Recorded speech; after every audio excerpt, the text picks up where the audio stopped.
Hello, and welcome to Night in Games. I'm Knight, and this is Minecraft. In our last episode, I showed you a chicken cooker that no longer cooks chicken. Completely violates the Geneva Convention. But anyways, in this episode, I thought I might show you one that actually does work. It works slowly, but by God does it ever work. Now, if you've watched the previous episode, you've probably seen this construction before. The same basic design with just a few minor changes that allows it to work in the most recent build. Like I said, the previous one was almost instantaneous. This one takes a little patience. So here we see what I'm calling sort of a maturation chamber. This is where all the chickens go. And then... oh! Fuck. Shit. Sorry. I didn't need those legs anyways. So here we are. We got a couple of dispensers, just like before. We'll load them up with eggs. And the other one. There we go. And we'll hop up here. And as you can see, it's just another clock. Pretty much all my stuff uses clocks these days, so you see them a lot. That fires off the dispensers just like before. And again, here's a breaker. Just stops the clock. See? Just all stopped. Anyways, we'll start it up again. And we'll head down here and get a look at some of these hatching baby chicks. Come here, baby chick. You're ruining my video. Well, we'll just... Oh, there you are. Yeah, well, we'll skip ahead. So, as you can see, we now have a tank full of chickens, and, or baby chicks, I should say. And, the dispenser's still firing, so we'll just head up there and turn it off with the breaker. And, yeah, see? Stopped. Nice. Reset it, and we'll head down and wait for these baby chicks to mature. So how about a little music to pass the time? There ain't nobody here but us chickens. There ain't nobody here at all. So quiet yourself, stop that fuss. There ain't nobody here but us. We chickens try to sleep, and you bust in and hobble, hobble, hobble, hobble with your chin. There ain't nobody here but us chickens. There ain't nobody here at all. Ah, fuck that. Star wipe! Alright, so, tank full of chickens. I'm sure everyone probably already figured out how this is going to work. These pistons on the sides are going to compress in, and forcing all the chickens onto 2 blocks, and this one I'm standing on is going to pull away and open up a hole right above this nether rack.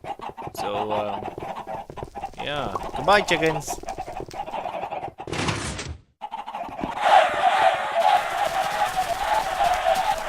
Hey, couple of stowaways. Can't have any of that. See you around.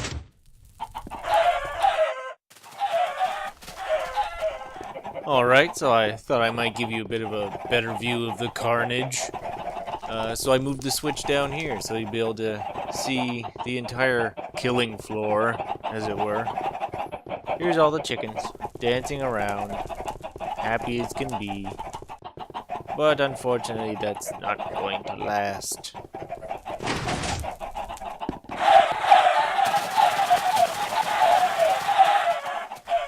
They're noisy little buggers.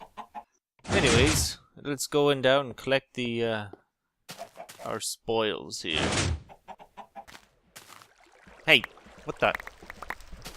How dare you slip by me? There can be only one! Get back here.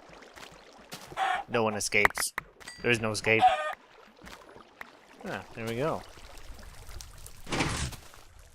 Get that shit. What? I heard something clucking.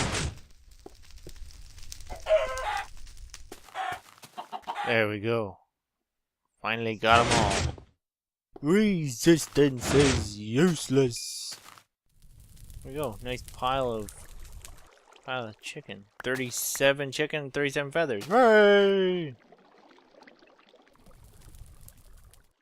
Alright, so, that last device had a practical use, whereas this next one is practically useless. But it is kind of fun to look at. It's a giant hourglass. And it actually functions using pistons. Ideally, eventually I'd like to get it so that it actually recycles the sand and just pushes it over. Right now it's just a tower, which works okay for now. Bit of a pain in the butt to reset, but it works. Gets the job done, so I'll show you what I mean. See? It just sort of drops sand down through that central hole.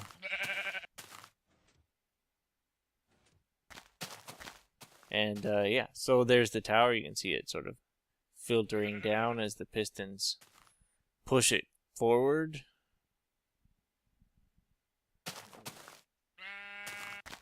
And I'll just show you where this goes down here. Just show you the pit here. Put a little torch in there so that as these sand blocks drop in, they get broken so they don't end up piling up and blocking the whole mechanism. Yeah, it looks like it's just about out of sand now, so I guess we can go up and shut it off and show you how it works. So again, just your basic clock and a piston here, and it's shoving. That's where the tower was, right where that piston is now. And there's a layer of sand in here, I'll show you. So there's just a row of sand, and it just continually pushes the end piece off. And there is a bit of a weird little bug here, I'll show you. I just gotta shut this off. And for some reason, this mechanism seems to destroy a bunch of sand, because there's always there's a big pile of it just sitting in here. Weird, don't know why, but it does. Anyways. Alright, so from relatively useless to fairly useful, we have our next little device here, which hopefully you'll find interesting. It is a fully automated cobblestone generator. Works pretty simply. See, here we have lava on one side and some running water on the other. They don't actually touch as they are now, but there's a piston down there that will lift up this stack when this simple clock cycles through. The lava and water will touch each other and form cobblestones. So it's pretty simple. Again, this is just a break, just like a breaker were in all the other clocks. So now it's down, and then hit that, it'll be up and complete the circuit. So I'll show you how it works. We'll just hit this, and piston shoves up, creates a new block cobblestone, and shoves it up too. Just that simple. It just keeps on growing too. So obviously this is pretty useful if you're ever building anything that's particularly stone intensive. You could just set this up in your backyard and never have to worry about running into creepers while you're mining. So yeah, that's as high as it'll go. This is as high as it'll go. Pistons can't push any more than that, so you just start digging on down. Also, if you didn't want to use this as a cobblestone generator, it would also work pretty well as one of those ridiculously slow elevators in Mass Effect.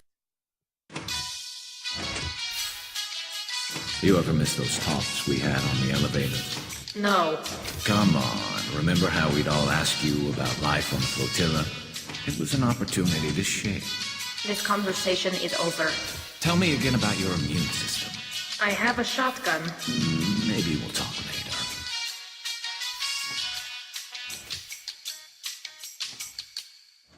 later. It's always good to catch up with old friends. Alright, so here we can see the three devices we've looked at so far, with the more useful, practical ones on the outside, and on the inside, something a little more for show. And so even up the numbers, why don't we add one more? This is a water tower. It's fully automated, and more of note is that not only is it fully automated, but it doesn't contain a single piece of redstone wiring. Up here in the top, we have all the water stored. And with the flip of this switch right here, the water will be released, come down the central pillar, and go over to a pond. So I'll just show you the inside here through this little window. We've got all redstone torches, one above another. They are all inverting one another. And at the very top, where you can't see, there's a piston, and below it is a redstone torch in the on position. So when the time comes that we switch this switch, all of the redstone torches will invert, trigger the piston, and release the water. So we'll just show that now. So all of the redstone torches have switched. There's the water. And we'll just run over here and see as it streams out into the pond. See? Forms nice little waterfall. Whee! Isn't that nice? Anyways, we'll just go up there and switch it off and show that it works the other way too. So we'll just turn that off. And all of the redstone torches have inverted again. There goes the water. And we'll head back over to the pond and see how it cuts out.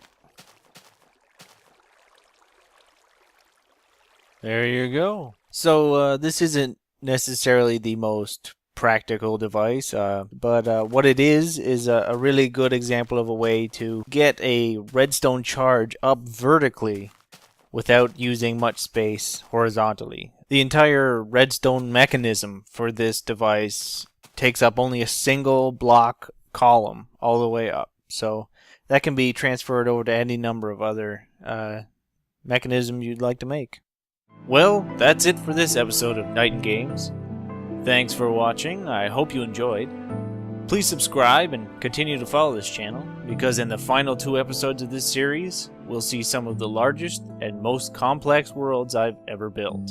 Oh shit, it's starting to rain. Well, thanks for watching anyways, and good night, sweet internets. Ugh, I'm all wet now.